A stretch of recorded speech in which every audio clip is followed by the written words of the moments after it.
So, welcome. Thank you very much for this interview. Thank you for having me. I would like to start by asking your estimation on the situation in the Middle East and whether the peace process that has begun between Israel and Hamas will lead to the result that everybody is expecting. Well, let's say that what we are witnessing in the Middle East is a real dramatic and tumultuous change, generally speaking. But when it comes to Gaza and Hamas, well, things seem to have stopped for the moment.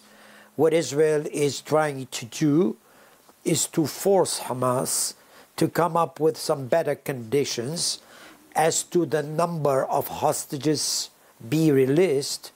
And this is why Israel has re-entered Gaza and trying actually to force Hamas militarily, and I would say also when it comes to some aspects of the civilian level, in order to make him actually comply with its demand to release more than 1 or 5 hostages, as was suggested by the American delegation headed by Witkoff. Would you be afraid of a new escalation in Gaza? It could be. It remains to be seen. I dare say, though, if you ask me, that this is not the interest of both Hamas and Israel, neither Egypt. So if I have to, to come up with an evaluation, I would put it that I do hope that in the forthcoming days we should hear about kind of another release of hostages event, which would, create kind of a lull, but it is not the end of it. The end of it would be a kind of, I would say, kind of a small war or even bigger one, because Israel is committed also not to the release of the hostages, but to the annihilation of Hamas. Mm-hmm. On the other front that is still open, the one in Syria, we see developments changing week by week, and those having the leading roles being confronted with one another with serious, I'd say, consequences. What is your... Yeah, we have to make actually that our observers are keenly aware of what happened in Syria. Syria was until 3 months ago ruled by Bashar al-Assad, who is part and parcel of the Shi'i wave controlled by Iran in the Middle East. Now it is being ruled by the opposite, which is Ahmad al-Shara or Abu Muhammad al-Jawlani, and this guy has a totally different approach. Definitely Iran and company had lost influence in Syria, and what happened, what resulted is the, I would say, steady progress and advance of Turkey into Syria. Turkey has been in Syria before, had been before, when it comes to the Kurdish, northwestern and northeastern parts of Syria, but this time its appetite had been opened up as to go southwards and create kind of, or restore kind of an old dream of neo-Ottoman Turkey being renewed. This is kind of a dream of Erdogan. In the process, there is a clash of interests between Turkey and Israel. The United States is being called upon to mediate or to come up with a compromise. Israel won't let Turkey to have air defense system inside Syria in airports like T4 or T2, and this is the reason why Israel has bombarded actually those 2 airfields and would create kind of a buffer zone for itself in the south of Syria. So could one predict a confrontation between Israel and Turkey in Syria? Well, listen, I mean, not everybody would like actually to wage a war against each other. Okay. Israel is pretty thrilled with the fact that Iran is no longer influential there. Turkey is also a problem, but we do think that we should block Turkey partially, Israel, and this vice versa with Turkey and Israel. I would say even that in the offing, I would like to optimistically put it, to see kind of a sphere of influence for each one. Separate. Yeah. Turkey in the north, Israel in the south. Israel after the October 23 atrocities cannot let it go just unnoticed. And this is a golden opportunity for Israel to shape its frontiers with Syria. And this is why actually Israel would like actually to keep that for itself and respect maybe Turkish, other policies in the north of Syria. Again, United States is here. That's my question. This is the plan you see that the United States will try to lead things to? Yeah, because both Erdogan and Israel seem to be, I would say, in friendly relations with the Trump administration. And since Trump is not having the Middle East as A to Z, it's just means by which to have better world in terms of stability. What he has in mind is China and the trade war. The Middle East is just part of that. And this is why I think he would like to pacify bones of contentions and not let them actually be deteriorated. This is the current situation in Syria, and I think that the Americans will do that. It is very, very interesting to see what the Russian position is, because they still hold the port of Tartus and the airfield in Hmaimim. And maybe Russia there, it's a very good idea in order to counterbalance Turkey, which is counterbalancing Iran. So we have a totally different, ever-changing region. Okay. You did mention that Iran has lost its influence on Syria. Would you say that is losing influence in general, or is just a silence that could show us something else in the future? Well, I mean, here is the thing, in my opinion. Iran had lost its influence in the region, generally speaking. We have talked about, many Arab states that were anxious about Iran.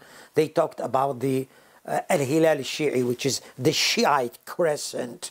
This had been cut off by Turkey intervening in Syria. But the flip side of what I just said would be an Iran which is pretty weak. But this is the problem, because they are heavily relied now on the nuclear option. And here comes actually the Trump administration and trying to force Iran to be stripped of its nuclear capacities. We are in a very, very delicate phase, and we'll have to see. It remains to be seen, actually, how it is going to be played out, especially... And the talks between them, if they are going... talks on Saturday in the Sultanate of Oman. But remember, this is not an agreement as was the agreement of 2015 of Obama. This is an agreement in which the most important clause in it is that Iran deliberately and willingly be stripped of its nuclear capacity. Otherwise, it would be a military option. So we are in a very, very delicate stage here, because I find it very difficult for Iran to go to Canossa, if I would say so, because this is a very, very humiliating, I would say, agreement. But it seems that Trump is determined. Israel is very, very anxious about that, because Israel has to do something with the nuclear capacity of Iran.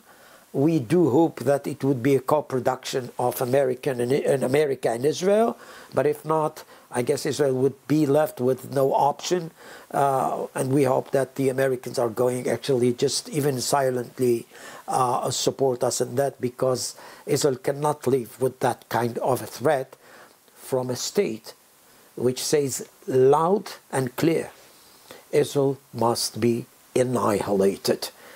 If they say that, and they are going to just have a breakthrough with the nukes capacity, well, this is a very lethal combination Israel cannot afford itself with.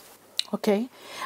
We've heard you collaborating a lot, and I know you've studied that a lot, this thought of influence between Shia and Sunnis in the Muslim Middle East, in the Arab world. After the change in Syria, do you see this having a domino effect in other? Well, it's a very, very interesting question, and I have to say that we have to wait and see.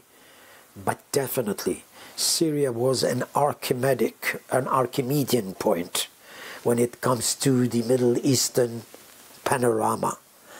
The simple fact that Syria has been turned from a very, very staunch Shi'i spot to a Sunni one, and this could be the vice versa, because Jawlani or Ahmad al-Shara is an Al-Qaeda commander formerly.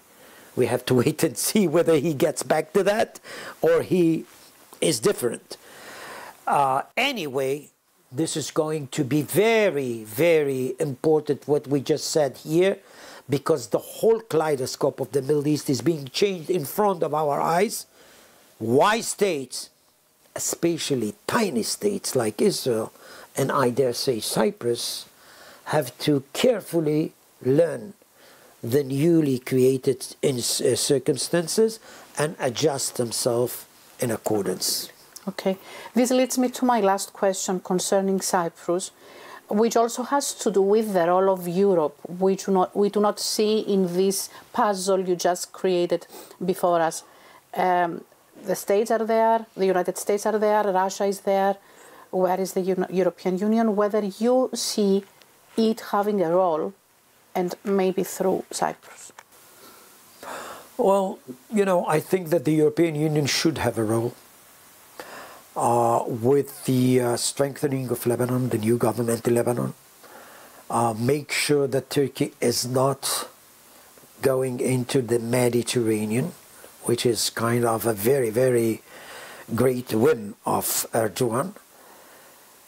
And for Cyprus, I would say that it is time to go a step further and create a more assertive policy as to align itself in a much stronger bond with Israel and Greece to create a triangle in the Mediterranean, and to have that triangle be presented and introducing himself as kind of a belt of pressure, or kind of a position that would strengthen all these states, because we are getting into a totally different phase here.